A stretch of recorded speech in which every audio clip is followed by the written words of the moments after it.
ఇప్పుడు నేను చెప్పబోతున్న వార్త చాలా భయంకరంగాను, కొంత సున్నిత మనస్కులైతే ఇది విని కంగారు పడేలా, భయపడేలాను ఉండొచ్చు. జాగ్రత్తలు తీసుకోవాలని ఆర్టీవీ మీకు సూచిస్తుంది. Viewers description is highly advised. మనం చాలా రకాల దారుణమైన హత్యల గురించి విన్నాం. వాటిలో ఎస్పెషల్లీ లైక్ డ్రమ్లో పెట్టినవని, కుక్కర్లో పెట్టినవని, చంపేసి బాత్రూంలో పూడ్ చేసినవనో, లేదంటే కూల్ డ్రింక్లో పాయిజన్ లాంటివో విన్నాం మనం. ఇప్పుడు అలాంటిదే మర్చిపోలేని ఒక భయంకరమైనటువంటి హత్య గురించి నేను చెప్పబోతున్నాను. ఏకంగా ఒక మనిషిని హత్య చేసి ముక్కలుగా చేసి బిర్యానీ వండిన ఘటన ఇప్పుడు భయాన్ని కల్పిస్తోంది. ఆగ్రా రైల్వే స్టేషన్లో ఒక్కసారిగా కలకలం రేగింది. చెన్నై ఢిల్లీ రైల్లో మహిళ శరీర భాగాలు లభ్యమయ్యాయి. ఆగ్రా స్టేషన్లో సూట్ కేసు నుంచి చాలా తీవ్రమైనటువంటి దుర్వాసన వస్తుంది. ఆ చుట్టుపక్కల ఉన్న ప్రయాణికులు గమనించి ఫిర్యాదు చేయడంతో రైల్వే పోలీసులు వచ్చి అక్కడ తనిఖీలు చేశారు. ఒక ఎరుపు రంగు సూట్ కేసులో ఓపెన్ చేసి చూస్తే శరీర భాగాలు కనిపించాయి. 350కి పైగా సీసీ కెమెరాలను ట్రేస్ చేసిన పోలీసులు ఆ నిందితులు ఒడిశాకు చెందిన దంపతులు అని గుర్తించారు. గూడువాంజేర్లోని నిందితుల ఇంటికి వెళ్ళి అక్కడ తనిఖీ చేసిన పోలీసులకు విస్తుపోయేటువంటి పరిస్థితిలో కనిపించాయి. హత్యకు గురైనటువంటి ఆ మహిళను హయాత్ నిషాగా గుర్తించారు. ఆ మహిళను దారుణంగా హత్య చేసి ముక్కలుగా నరికేశారు ఆ దంపతులు. మహిళ శరీర భాగాలతో బిర్యానీ వండారట. అయితే ఈ కేసుకు సంబంధించిన దర్యాప్తులో ఇంట్లో మూత పెట్టున్నటువంటి ఒక బిర్యానీ పాత్ర, దానికి కూడా ఆ మూతకి చుట్టూ మైదా పిండి పెట్టేసి ఉంది అంటూ తెలుస్తోంది. ఆ పాత్రలో ఆ రైస్తో పాటు మానవ శరీర భాగాలను గుర్తించారు. ఆ భాగాలతో బిర్యానీ వండింది చూసి పోలీసులు కూడా షాక్ అయినట్లుగా తెలుస్తుంది. ఇల్లంతా రక్తపు మరకలతో నిండిపోయడం చూసి అక్కడ ఉన్న వాళ్ళందరూ కూడా భయంతో వణికిపోయారట. హత్యకు గురైన మహిళ తల కోసం ఇప్పుడు తీవ్రంగా గాలిస్తున్నారు. చంపేసినటువంటి ఆ దంపతులు ఒడిశాకు చెందిన మాణిక్ భాగమతిగా గుర్తించారు. ఈ కేసు చూసినటువంటి అక్కడున్న వాళ్ళందరూ కూడా ఇంత భయంకరంగా ఉంటారా అని షాక్ అవుతున్నారు. అదిగో మీరు చూస్తున్నారు కదా స్క్రీన్లో, ఒక వ్యక్తి చేతిలో ఒక బ్యాగ్ కనిపిస్తోంది మీకు, ఒక ట్రావెల్ బ్యాగ్. అందులోనే విపరీతమైన దుర్వాసన వస్తూ ఉంటే అక్కడ ఉన్నటువంటి ప్రయాణికులు పోలీసులకు కాల్ చేశారు. ఇక్కడ ఏదో డౌట్ఫుల్గా ఉంది, మాకు ఏదో స్మెల్ వస్తుంది, చాలా దారుణంగా ఉంది ఆ స్మెల్ అని చెప్పేసి ట్రైన్లో. అది కూడా వెంటనే పోలీసులు వచ్చి చెక్ చేస్తే అందులో డెడ్ బాడీకి సంబంధించిన, మృతదేహానికి సంబంధించిన కొన్ని భాగాలని గుర్తించారు. అక్కడి నుంచి ట్రేస్ చేసుకుంటూ వెళ్తే ఒక మహిళను దారుణంగా హత్య చేసి బిర్యానీ వండారంటూ కూడా తెలిసింది. చెప్పడానికే చాలా కష్టంగా ఉంది. అఫ్కోర్స్ వినడానికి కూడా అంతే భయంకరంగాను కష్టంగాను ఉంటుంది ఖచ్చితంగా. ఒడిశాకు చెందినటువంటి హయాత్ నిషా భర్తతో విడిపోయింది. ఆమె 19 ఏళ్ల కుమారుడు ఒక ఏసీ మెకానిక్గా చెన్నై తాంబరంలో పనిచేస్తున్నాడంటూ తెలిసింది. హయాత్ నిషా మాత్రమే మాణిక్ ఉతిన్ లస్కర్ దంపతులతో కలిసి ఉంటుంది. ఇప్పుడు వారు ఆమెను హత్య చేశారు. అంత దారుణంగా ముక్కలు చేసి సూట్ కేసులో పెట్టి తీసుకెళ్లారు. ఇప్పుడు పోలీసులు మాణిక్ ఉతిన్ లస్కర్ ఇంటి తలుపులు పగలగొట్టి లోపలికి వెళ్ళి పరిశీలించారు. కేసు నమోదు చేసుకున్నారు, దర్యాప్తు చేస్తున్నారు. బట్ కాకపోతే అసలు ఎందుకు చేశారు ఇంత దారుణంగా?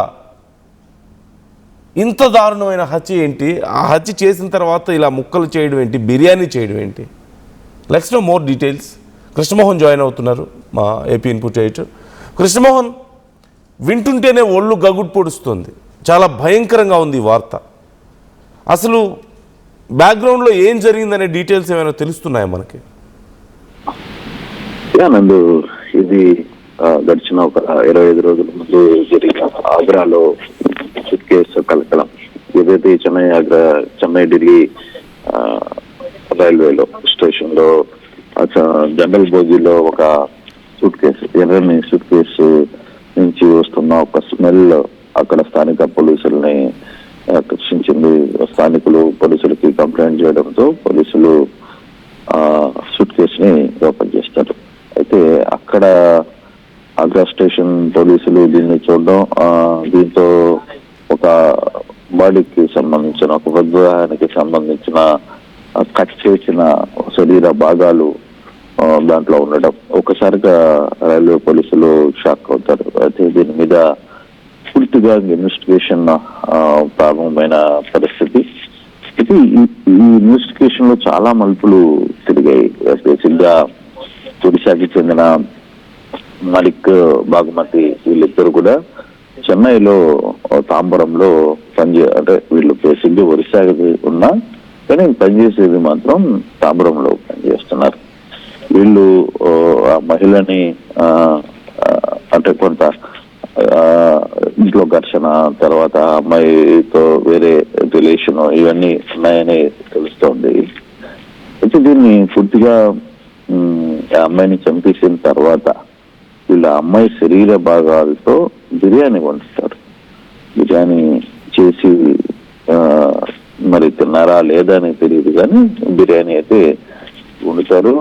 అక్కడి నుంచి వాళ్ళు ఫరారీలోకి వెళ్ళిపోతారు. చంపేసిన తర్వాత ఈ సూట్ కేసుని చెన్నై నుంచి ఢిల్లీ వెళ్ళే ట్రైన్ లో వదిలేస్తారు. అంటే ఇది ఇంకా ఆగ్రాకో ఎక్కడో దగ్గర పోతుందిలో మనకు సంబంధం లేదు అని అనుకుంటారు. కానీ పోలీసులు ఈ కేసుని రివర్స్ లో వచ్చారు. ఎట్లయితే ఎక్కడో ఆగ్రాలో సూట్ కేసు దొరికితే ఆ సూట్ కేసులో ఉన్న శరీర భాగాలను స్ట్రెచ్ చేసుకుని దాన్ని ఎవరు చేశారు ఏంటి అనే దాని మీద వెనక్కి తవ్వుకుంటూ వచ్చినప్పుడు దీంట్లో దాదాపుగా 330 సీసీ కెమెరాలని తనిఖీలు చేశారు పోలీసులు.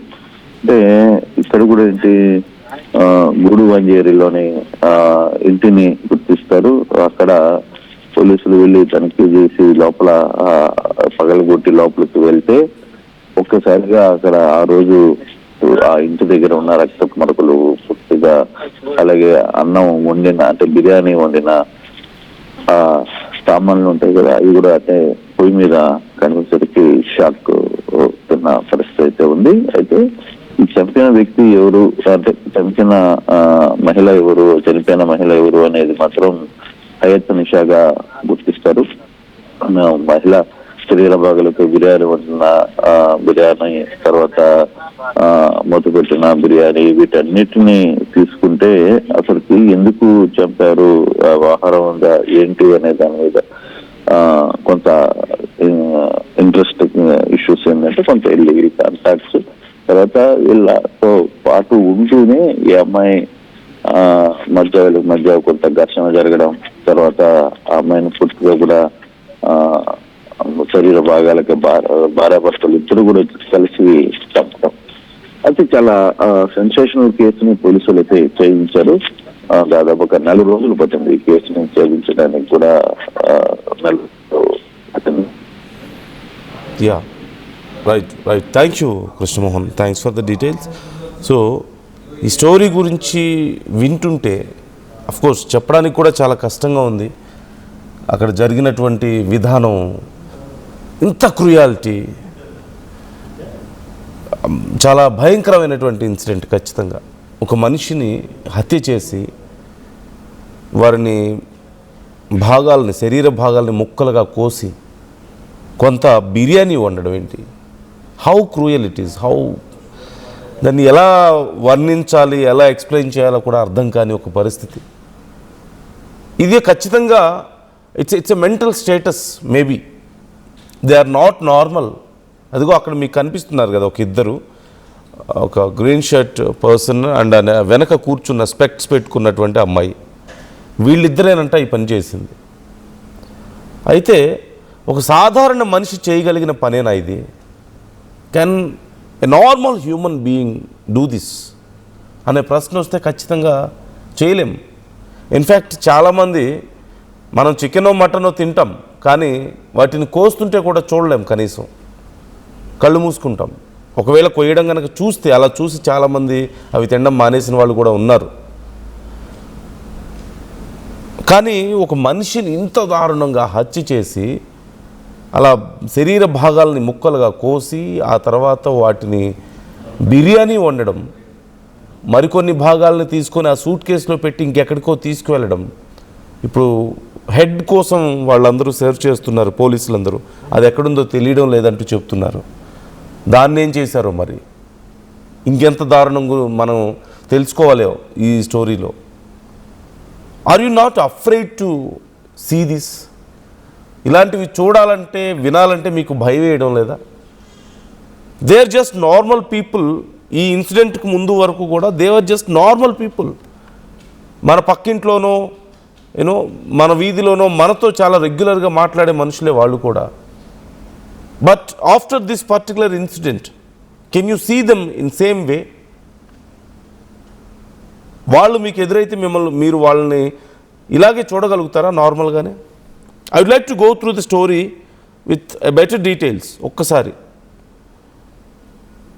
ఆగస్టు 5 ఈ ఇన్సిడెంట్ బయటపడినటువంటి రోజు. August 5, it's been almost 2 weeks. So August 5న 2026 చెన్నై సెంట్రల్ రైల్వే స్టేషన్ సాయంత్రం రద్దీగా ఉన్నటువంటి చెన్నై సెంట్రల్లో ఒక ఎరుపు రంగు ట్రాలీ సూట్ కేసుతో ఒక పురుషుడు, ఒక మహిళ ఇద్దరు కనిపించారు. సీసీటీవీలో ఇద్దరు ఆ సూట్ కేసును తీసుకువెళ్ళి చెన్నై న్యూఢిల్లీ తమిళనాడు ఎక్స్ప్రెస్ వద్దకు వెళ్ళారు. వాళ్ళు జనరల్ కోచ్లో సూట్ కేసును పెట్టారు.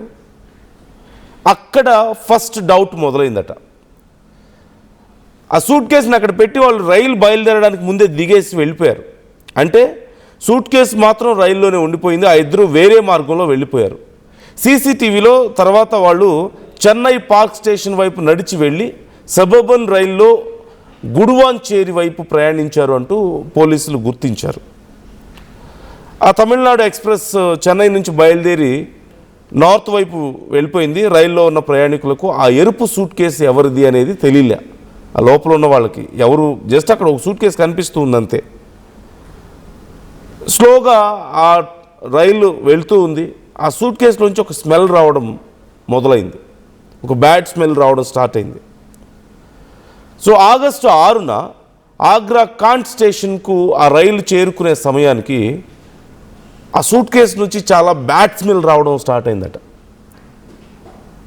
రైల్వే సిబ్బందికి డౌట్ వచ్చింది, ఏంటి ఇంత బ్యాడ్ స్మెల్ వస్తుంది, ఎక్కడి నుంచి వస్తుంది అని చెప్పేసి వాళ్ళు కొంచెం వెతికి చూశారు. చూస్తే ఇదిగో ఆ పర్టికులర్ సూట్ కేసు నుంచి వస్తుంది అని వాళ్ళు గమనించారు. అదిగో అతని చేతిలో ఉన్న రెడ్ కలర్ సూట్ కేసు నుంచి. ఆ సూట్ కేసుని ఓపెన్ చేసి చూసి ఒక్కసారిగా భయంతో వాళ్ళందరూ షాక్కి గురయ్యారట. అందులో క్లియర్గా అవి మనిషికి సంబంధించినవే అనేలా క్లియర్గా కనపడుతున్నటువంటి కొన్ని శరీర భాగాలు ఉన్నాయట. ఈవెన్ తలకి సంబంధించిన కొన్ని భాగాలు కూడా అక్కడ గుర్తించారట, అలాగే మరికొన్ని శరీర భాగాలు.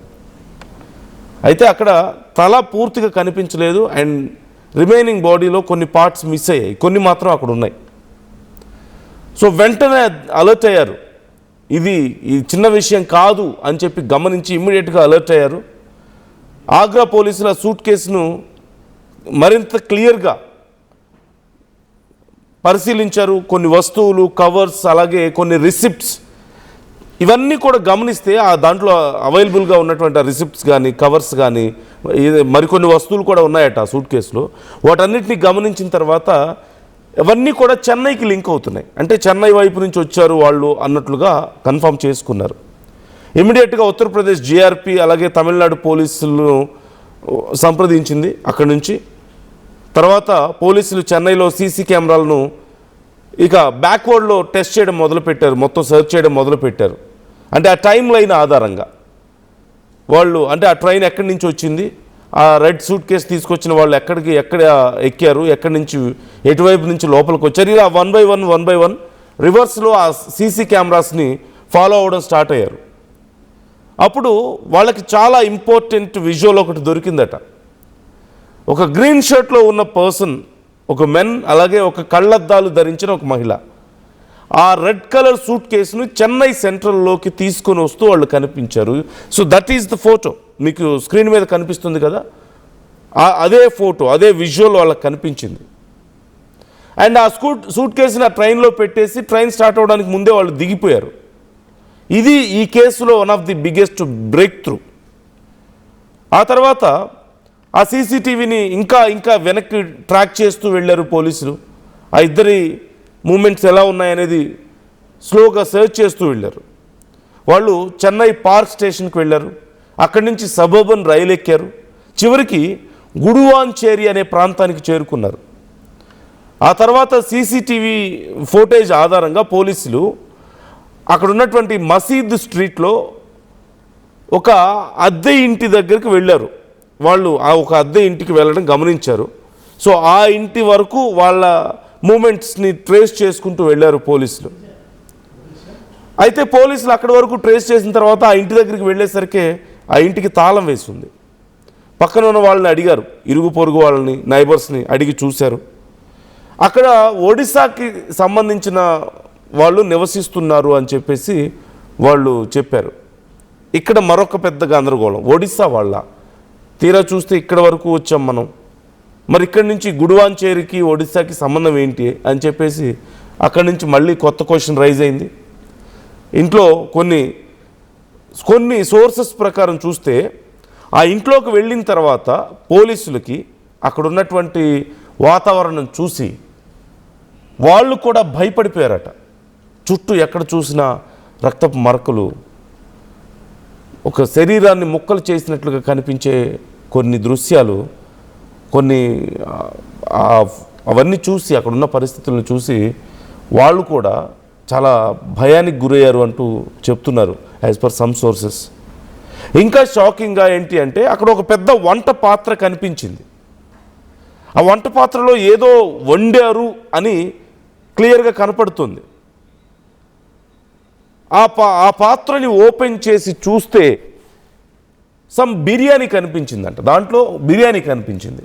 కానీ ఆ బిర్యానీ స్మెల్ కానీ, అందులో ఉన్నటువంటి ఆ పీసెస్ కానీ, ఆ టెక్స్చర్ కానీ చాలా డిఫరెంట్గా, చాలా ఆడ్గా కనిపించాయట. ఏంటా ఇది అని చెప్పేసి వెంటనే అందులో కొన్ని శాంపిల్స్ తీసుకొని ఫోరెన్సిక్ డిపార్ట్మెంట్కి ఇస్తే వాళ్ళు చెప్పింది విని పోలీసులకు మైండ్ బ్లాంక్ అయిపోయింది. వాళ్ళు చెప్పింది ఏంటి అంటే అది చికెనో మటనో బిర్యానీ కాదు, ఒక మనిషి శరీర భాగాలతో చేసిన బిర్యానీ ఇది అని చెప్పారట. అంతే, అక్కడితో భయంకరమైనటువంటి ఒక షాక్కి గురయ్యారు. అండ్ మోర్ ఆఫ్ ఈ వండిన బిర్యానీని వాళ్ళు తిన్నారు అని కూడా చెప్పారు అంటూ తెలుస్తుంది. యాజ్ పర్ సమ్ సోర్సెస్ వాళ్ళు బిర్యానీ వండుకొని తిన్నారట కూడా. వింటుంటేనే భయంకరంగా లేదా మీకు? ఇక అక్కడి నుంచి పోలీసులకు మరొక ఛాలెంజ్ ఇక్కడ పోలీసులకు ఎదురైంది. ఇంతకీ వీళ్ళిద్దరూ బయటపడ్డారు. అదిగో ఆ మహిళ పురుషుడు ఇద్దరు దొరికారు. మరి ఎవరైతే ఈ బిర్యానీ అయిపోయారో వాళ్ళెవరు అనేది గుర్తించడం పోలీసులకు మరింత ఛాలెంజింగ్గా మారిపోయింది. సో అక్కడి నుంచి పోలీసులు స్లోగా ట్రాక్ చేయడం మొదలుపెట్టారు. And going through some sources. So ఆ సోర్సెస్ ప్రకారం చూస్తే కొన్ని సోర్సెస్ ఏమో ఒక పురుషుడికి సంబంధించిన శరీర భాగాలు అని చెప్తున్నాయి. కొంతమంది హైదుల్ నిషా అనేటువంటి ఒక పురుషుడికి సంబంధించిన శరీర భాగాలు ఇవి అని చెప్తున్నాయట. పరమక్కుడి తమిళనాడు ప్రాంతానికి చెందినటువంటి వ్యక్తి అంటూ వాళ్ళు గుర్తించారు. సో ఇక మరింత బ్యాక్ వెళ్తే వీళ్ళిద్దరూ ఎవరు మరి? ఇక్కడ ఇంత దారుణానికి ఒడిగట్టినటువంటి ఆ ఒడిశాకు చెందిన జంట ఎవరు అని పోలీసులు సర్చ్ చేస్తే మాణిక్ ఉద్దీన్ లస్కర్, అలాగే భగమతి మాజిక్ వాళ్ళ పేర్లు అదిగో అక్కడ మీకు స్క్రీన్లో కనిపిస్తున్నటువంటి ఆ భయంకరమైనటువంటి వ్యక్తులు. ఒక మనిషిని చంపేసి ముక్కలుగా కట్ చేసి బిర్యానీ వండుకొని తిన్నటువంటి, మేబీ నరరూప రాక్షసులు అంటే వీళ్ళనే చెప్పాలేమో, అంటే మనిషి రూపంలో ఉన్న రాక్షసులు. క్యానిబలిజం మనం చాలా రేర్ కండిషన్స్లో చూస్తుంటాం, కొన్ని ఎక్స్ట్రీమ్ కండిషన్స్లో మాత్రమే మనం నోటీస్ చేస్తూ ఉంటాం. With a different ideology. మనం జనరల్గా క్యానిబలిజం అనేది ఎక్కడ వింటూ ఉంటాం, ఎక్కడో కొన్ని పర్టికులర్ ట్రైబ్స్, చాలా రూరల్ పర్టికులర్ ట్రైబ్స్ గురించి మనం చదువుతున్నప్పుడు, లేకపోతే ఎక్కడో కొంతమంది అఘోరాల గురించి చదువుతున్నప్పుడు వింటున్నప్పుడు మనం వింటాం క్యానిబలిజం గురించి. కానీ సాధారణంగా మన ఇంట్లో, మన పక్క ఇంట్లోనో మన వీధిలోనో ఉండే వాళ్ళ విషయంలో మనం వినం. బట్ ఒక మనిషిని కుక్ చేసుకొని తిన్నారంటే they are not normal at all. So ఈ మానికుద్దీన్ లస్కర్ అండ్ భాగమతి మాజిక్, వీళ్ళిద్దరికి సంబంధించి ఇంకా మరికొన్ని డీటెయిల్స్ రావాల్సి ఉంది. అసలు ఎందుకు చేశారు ఇలా అనేది మాత్రం తెలియాల్సి ఉంది. ఇదే అతిపెద్ద మిస్టరీ అంటూ కూడా తెలుస్తుంది. అసలు ఈ జంటకి, ఈ హైదుల్ నిషాకి సంబంధం ఏంటి, ఎందుకు చంపారు అనే డీటెయిల్స్ ఇంకా బయటికి రాలేదు. ఆ డీటెయిల్స్ని మీకు ఆర్టీవీ అందిస్తుంది. ఎప్పటికప్పుడు ఈ కేసు విచారణకు సంబంధించిన డీటెయిల్స్ మీకు అందిస్తూ ఉంటాం. ఫాలో అవుతూ ఉండండి. అండ్ మీ ఒపీనియన్స్ని మాతో షేర్ చేసుకోండి, కామెంట్ చేయండి.